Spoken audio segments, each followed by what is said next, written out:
Hello everyone, कैसे हैं आप सब। एक बार पुनः शिव कोचिंग क्लासेस पर स्वागत है। उम्मीद करता हूं आप सब अच्छे होंगे, मस्त होंगे, बेहतर होंगे और आप सभी की पढ़ाई बेहतर चल रही होगी।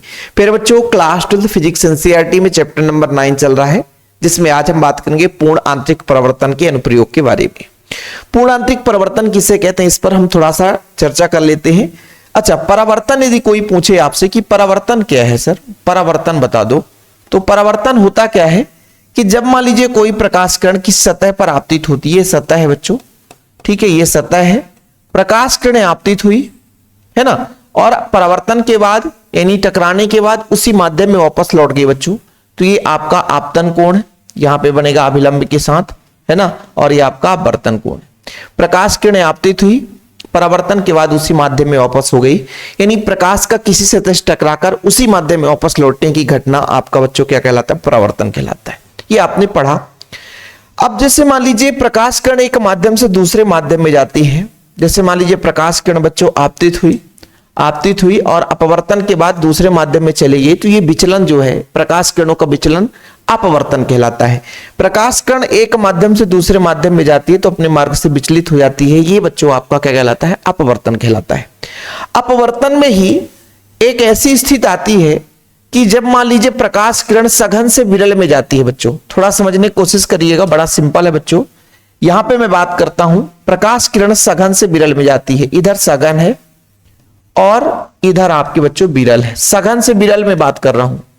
तो जब सघन से विरल में जाती है बच्चों तो अभिलंब से दूर हट जाती है, ये आपतन कोण था और ये अपवर्तन कोण है, परावर्तन कोण नहीं, अपवर्तन, क्योंकि अभी माध्यम यहां पर देखिए एक माध्यम से दूसरे माध्यम प्रकाश किरण जा रही है। जैसे से आई के मान को बढ़ाएंगे बच्चों, जैसे से आई के मान को बढ़ाएंगे तो आर का मान भी बढ़ता जाएगा। एक ऐसी स्थिति आएगी बच्चों कि एक आपतन कोण पर जो आपका अपवर्तन कोण है यहां पे 90 डिग्री बन जाएगा, तो इस कोण को बोलेंगे बच्चों क्रांतिक कोण, आईसी से रिप्रेजेंट करते हैं। यानी हम क्या बात कर रहे हैं कि जब प्रकाश किरण एक माध्यम से दूसरे माध्यम में यानी सघन से विरल में जा रही होती है तो ऑलरेडी अभिलंब से जो अपवर्तित किरण है वो दूर हट जाती है। जैसे से आपतन कोण का मान बढ़ाते जाते हैं तो अपवर्तन कोण का मान भी बढ़ता जाता है। एक ऐसी स्थिति आती है कि अपवर्तन कोण का मान 90 डिग्री होता है, तब ये जो कोण आपतन कोण होता है बच्चों वो कहलाता है क्रांतिक कोण। और इस क्रांतिक कोण से थोड़ा सा भी मान अधिक कर दें, इस क्रांतिक कोण से थोड़ा सा भी मान अधिक कर देनी, आई का मान बड़ा कर दें, क्रांतिक कोण से थोड़ा सा और मान बढ़ाए तो अपवर्तन ना होकर के पुनः उसी माध्यम में वापस आ जाता है बच्चों, इसे बोलते हैं पूर्ण आंतरिक परावर्तन। क्या हमने कहा, थोड़ा समझने की कोशिश करिएगा कि प्रकाश किरण एक माध्यम से दूसरे माध्यम में जा रही है, सघन से विरल में जा रही है तो अभिलंब से दूर हटती है।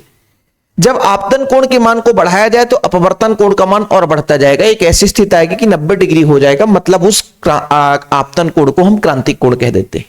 आई का मान आईसी से रिप्रेजेंट करते हैं, क्रिटिकल एंगल है ना, मतलब आपका क्रांतिक कोण बन गया। अब क्रांतिक कोण से भी थोड़ा सा और अधिक आपतन कोण का मान बढ़ा है बच्चों तो प्रकाश किरण अब अपवर्तित नहीं हुई बल्कि उसी माध्यम में वापस आ गई, ये परिघटना पूर्ण आंतरिक परावर्तन कहलाता है। और इसी पूर्ण आंतरिक परावर्तन के अनुप्रयोग में जैसे प्रिज्म में से प्रकाश के किरण को हमको उसी माध्यम में वापस लाना है या प्रकाश किरण को 90 डिग्री पर मोड़ना है, तो पूर्ण आंतरिक परावर्तन के आधार पर प्रकाश किरण को हम 90 डिग्री पर मोड़ सकते हैं, प्रकाश किरण को हम उसी माध्यम में वापस ला सकते हैं। कैसे बच्चों, देखिएगा, देखिए अनुप्रयोग है एनसीईआरटी के, अनुप्रयोग हमने उठाए हैं एनसीईआरटी के, क्योंकि देखिए एनसीईआरटी का कोई भी टॉपिक कमजोर नहीं होता है ना। कोई भी टॉपिक यदि आप सोचो कि इंपॉर्टेंट नहीं है तो ये आपकी भूल है बच्चों, कोई भी टॉपिक कमजोर नहीं होता, ध्यान रखिएगा, एनसीईआरटी का कोई भी टॉपिक कमजोर नहीं होता। देखिए थोड़ा यहां पे आप लोग थोड़ा समझने की कोशिश करिएगा, ये लीजिए भैया, यहां पे मैं आपको थोड़ा समझाऊंगा कैसे पूर्णांतरिक परावर्तन होता है। जैसे देखिए बच्चों, प्रकाश किरण ये आपका प्रिज्म है और इसमें हमने 90 डिग्री मोड़ना चाहते हैं। कितना डिग्री बच्चों, 90 डिग्री। 90 डिग्री मोड़ना चाहते हैं तो प्रकाश किरण मान लीजिए यहां से चला, ठीक है। अब बच्चों इसमें एक अभिलंब है जो कि यहां पे 45 डिग्री पर 45 डिग्री आपतन कोण, यहां पे बच्चों 45 डिग्री कोण बना।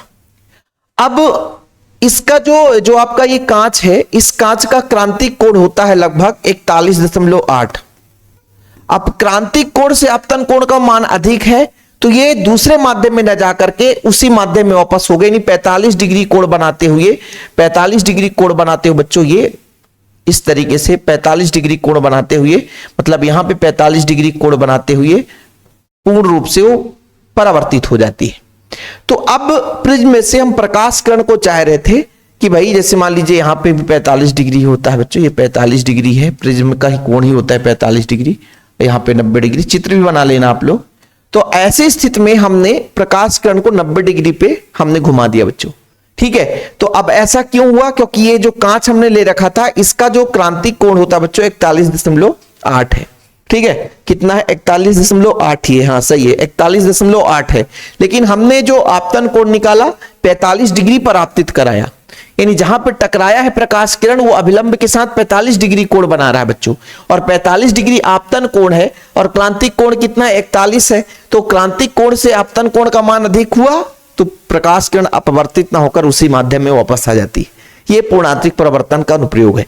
यदि मान लीजिए किसी हमारे पास कोई प्रकाश है उसको हम उसी माध्यम में लाना चाहते हैं तो क्या होगा, देखो मैं आपको बताता हूं, उसी माध्यम में उसको लाना चाहता हूं। थोड़ा सा यहां पे आप लोग इसको ऐसा बनाऊंगा बच्चों कि उसी माध्यम में इसको वापस लाना चाहूं और घुमा दूंगा। अभी तो थोड़ा सा चित्र ही सही नहीं है।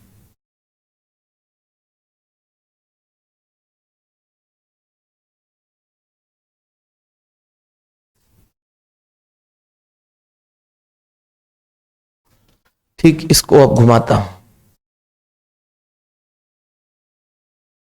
ये लो।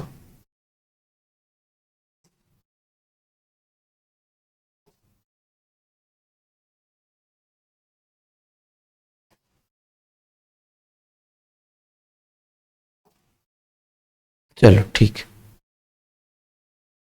अब देखना प्रकाश किरण कैसे हम यहां पर आपतित कराएंगे। ये भी प्रिज्म ही है बच्चों, ठीक। प्रकाश किरण यहां से आपतित हुई, ठीक है सर, आपतित हुई, और आपतित होने के बाद फिर भी यहां पे बच्चों जो आपका एक 45 डिग्री पर जाएगा, कितने डिग्री पर, 45 डिग्री पर, ठीक। और फिर से टकराने के बाद 45 डिग्री में बच्चों फिर से परावर्तन हो जाएगा, क्या हो जाएगा, परावर्तन। तो ये पूर्णांतरिक परावर्तन हुआ और यहां पे टकराया। अब इस बार यहां पे भी अभिलंब बना, जो अभिलंब बना बच्चों यहां पे भी अभिलंब के साथ कितना आपतित हुआ, 45 ही पर आपतित हुआ, है ना। और फिर से पूर्णांतरिक परावर्तन हुआ तो प्रकाश किरण उसी माध्यम में वापस आ गया, क्योंकि यहां भी 45 ही बना है, यहां भी 45 ही बना है। तो प्रकाश किरण को हमने चाहा कि पुनः उसी माध्यम में वापस ले आए, तो ये देखो पूर्ण आंतरिक परावर्तन के माध्यम से प्रकाश को हमने पुनः उसी माध्यम में वापस ले आया है। बस माध्यम प्रकाश किरण किस तरीके से आपतित हो रही है ये मायने रखता है बच्चों। यानी मान लीजिए प्रकाश किरण यहां से चली है, यहां टकराई है, और फिर बच्चों टकराने के बाद यहां टकराई है मान लीजिए, और फिर टकराने के बाद ये आ गई, तो ये प्रकाश उसी माध्यम में वापस आ जाती है। तो ये आपका क्या कहलाता है, पूर्णांतरिक परावर्तन। ठीक, यहां पे यदि बात करूं तो यहां पे भी जो कोण बनेगा वही 45 डिग्री बनेगा, यहां भी अभिलंब होगा, यहां भी 45 डिग्री बनेगा। और प्रकाश किरण बच्चों यदि हम डायरेक्शन बता दें तो डायरेक्शन प्रकाश किरण यहां से गई, पूर्णांतरिक परिवर्तन के बाद 90 डिग्री पर हमने मोड़ दिया, यहां पे 180 डिग्री पर मोड़ दिया, प्रकाश किरण ऐसे गई बच्चों, यहां पे गई, फिर से उसी माध्यम में वापस आ गई। देखो पूर्ण 180 डिग्री पर मुड़ी, यहां पे 90 डिग्री पर, ये पूरा अपने उसी माध्यम में वापस आ गया। अब दूसरी प्रकाश किरण की बात करी थी हमने, तो यहां से प्रकाश किरण गई, ये ऐसे गई, ये बच्चों यहां से जाती हुई इस तरीके से निकल गई, तो पुनः उसी माध्यम में वापस आ गए। तो इस तरीके से बच्चों प्रिज्म में पूर्ण आंतरिक परावर्तन के आधार पर प्रकाश को 90 डिग्री अथवा 180 डिग्री पर मोड़ने के लिए डिजाइन किए गए प्रिज्म में पूर्ण आंतरिक परावर्तन का उपयोग किया जाता है। ऐसे प्रिज्मों को प्रतिबिंब के साइज के बिना कोई परिवर्तन के उलटने के लिए भी प्रयोग किया जाता है। यानी प्रकाश किरण को, यानी किसी प्रिज्म का मतलब किसी भी प्रतिबिंब को हमको उल्टा करके देखना है, उलटना है, तो इसी तरीके से गुजार करके हम प्राप्त कर सकते हैं। उसमें कोई है ना एक भी मतलब खराबी नहीं होगा बच्चों, प्रतिबिंब का साइज कोई परिवर्तन नहीं होगा। ठीक, तो ये तरीका हो गया, आप लोगों को समझ में आ गया। देखिए पिछले साल जो है हमने प्रकाशिक तंतु नहीं कराया था, लेकिन एनसीईआरटी में प्रकाशिक तंतु है। प्रकाशिक तंतु भी एक केबल के जैसे होता है बच्चों, है ना, जो कि प्रकाश किरण को, सिग्नल को एक जगह से दूर जगह तक, मतलब दूर तक ले जा सकते हैं। जैसे मान लीजिए इसको बनाने के लिए अपन थोड़ा सा यहाँ पे हम प्रयोग करते हैं बच्चों। सबसे पहले अंदर सेंटर वाला पॉइंट होता है, ये सेंटर वाला पॉइंट होता है, ठीक है। इसके बाद प्यारे बच्चों एक उसके ऊपर गोला होता है ऐसा, फिर प्यारे बच्चों सबसे ऊपर ही होता है एक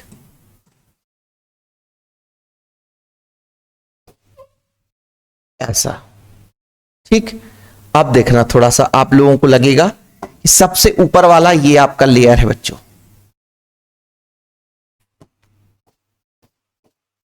ठीक, ये सबसे ऊपर वाला लेयर हो गया।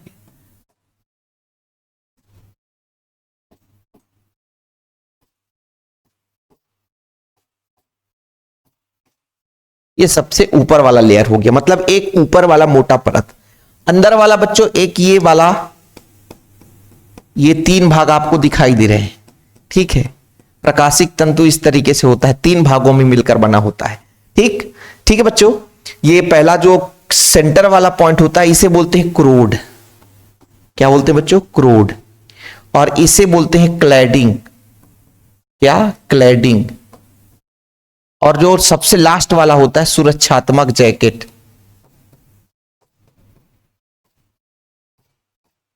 जैकेट।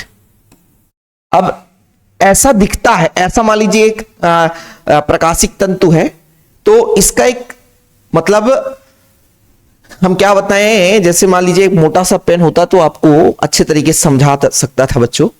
जैसे मान लीजिए ये तार है, तो इसका जैसे वृत्ताकार भाग है उसके तीन भाग होते हैं, मतलब हर जगह तीन भाग से मिलकर बना होता है। इसको और अच्छे तरीके से बताऊं, जैसे केबल होगा, टीवी सिग्नल कट केबल आप लोगों ने देखा होगा, प्रकाशिक तंतु ही है वो एक प्रकार से। जैसे बच्चों सबसे अंदर वाला पॉइंट इस तरीके से होता है ऐसा, ठीक। इसके बाद दूसरा जो पॉइंट है बच्चों,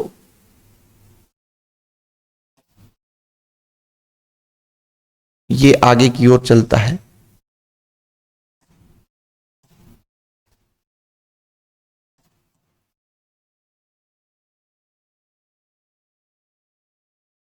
ये बीच से निकला रहता है बच्चों।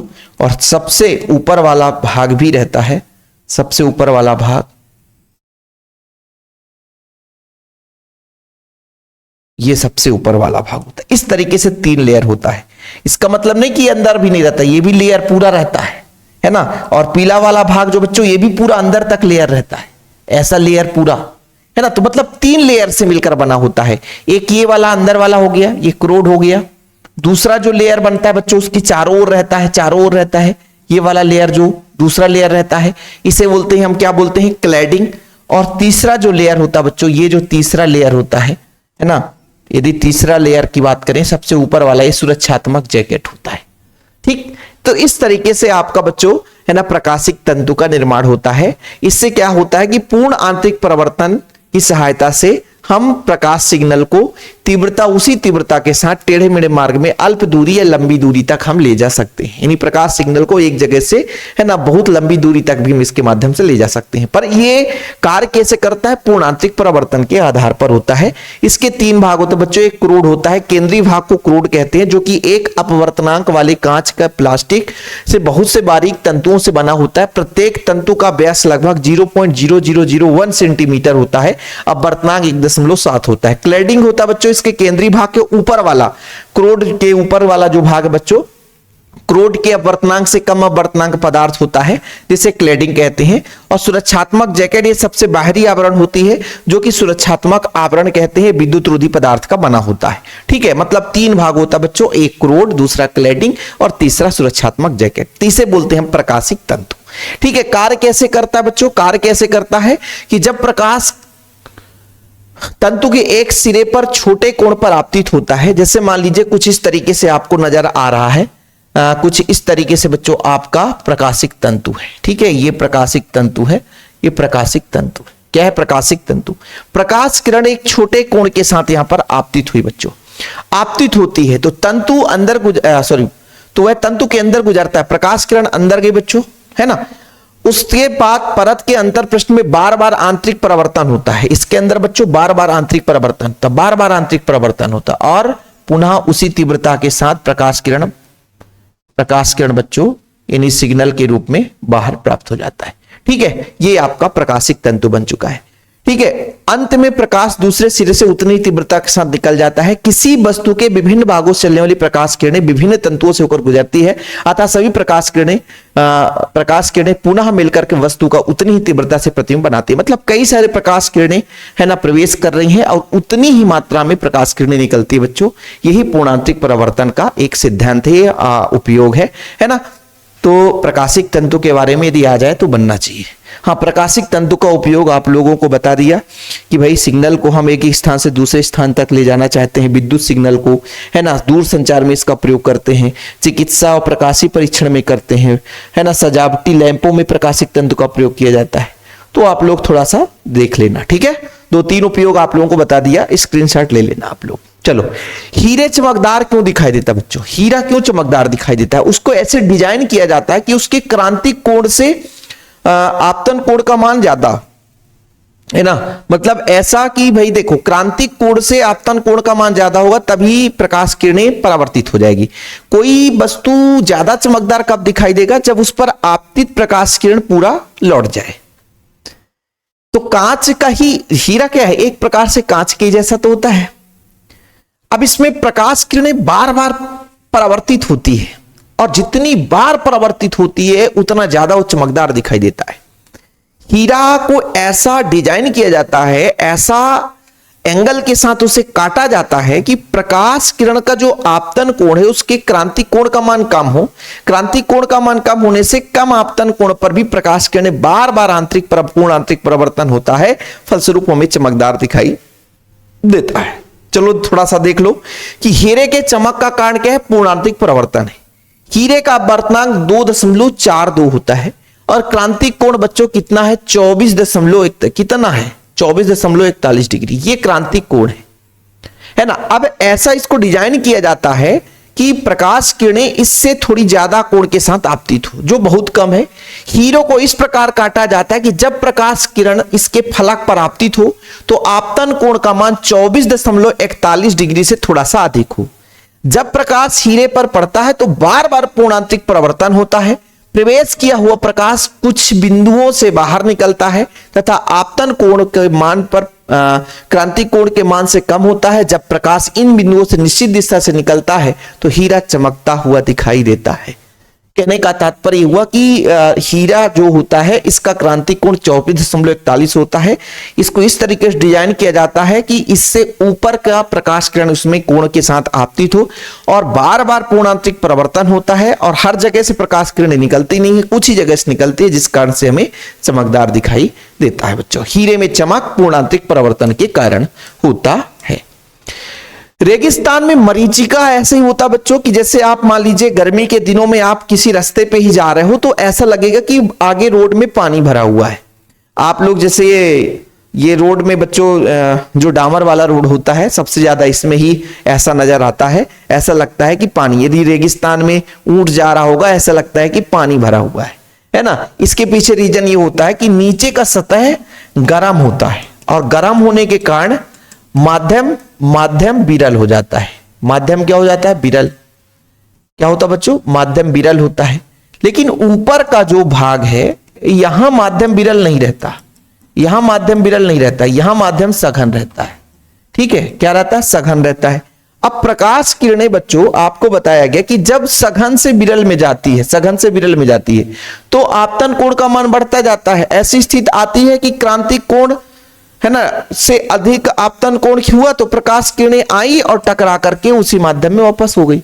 तो ऐसा हमको नजर आता है, ऐसा हमको लगता है कि भाई यहाँ पे जलाशय है, जो वास्तविक रूप से सतह है वो दिखाई नहीं देता है, ऊपर का ही भाग दिखाई देता है, तो ऐसा लगता है जल भरा हुआ है बच्चों। ठीक है, जैसे देखो ग्रीष्म ऋतु में रेगिस्तान की मरीचिका कैसे समझ में आता है? ग्रीष्म ऋतु में रेगिस्तान में यात्रियों कुछ दूरी पर झील या जलाशय का भ्रम होता है ना। उन्हें पेड़ पौधे की प्रतिबिंब दिखाई देती है किंतु वहां तक पहुंचने के पर झील या जलाशय नामो निशान नहीं होता है। इस प्रकाशिक दृष्टि भ्रम को ही मरीचिका कहते हैं। यदि आपसे कोई पूछ दे कि ऐसा क्यों होता तो पूर्णांतरिक परावर्तन के कारण होता बच्चों। तो ये आज का लेक्चर था, आज का थोड़ा बहुत हमने आपको करा दिया और इसमें कुछ है नहीं।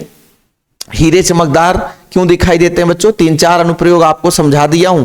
हाँ, आप लोग बढ़िया नोट्स बना लिया करो, और यदि आपके पास नोट्स में ये चीजें नहीं है तो भाई साहब नोट्स भी ले सकते हैं, मात्र 100 रुपए चार्ज लगता है। प्रॉपर रूप से ऑल चैप्टर के नोट्स दिए जाते हैं। कॉन्टेक्ट नंबर है 9685299149। आज एक छोटा सा लेक्चर था। अगले लेक्चर में हम बात करेंगे गोलीय पृष्ठ में अपवर्तन और बारीकी से समझेंगे। आप लोगों से गुजारिश है कि चैनल पे पहली बार आए, चैनल को सब्सक्राइब जरूर कर लेना। हाँ भाई, और दोस्तों तक शेयर कर देना। जय हिंद, वंदे मातरम।